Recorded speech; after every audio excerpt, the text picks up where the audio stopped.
Þegar ökumaður fær ökuskírteini í hendur vitanlega ekki hægt að líta svo á að hann sé orðinn fullnuma ökumaður.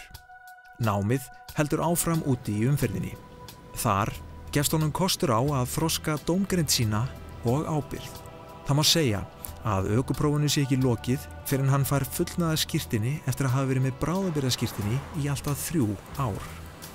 Ef hegðun ökumanns sem með bráðabirgðaskírteini á skjön við lög og reglur og þar af leiðandi hættuleg, hann samkvæmt umferðarlögum settur í akstursbann.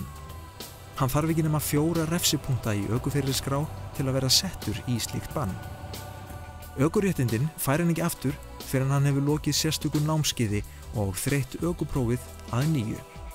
Í raun litið svo á að hann hafi fallið á prófinu í umferðinni og þurfi því að endurtaka ökuprófið.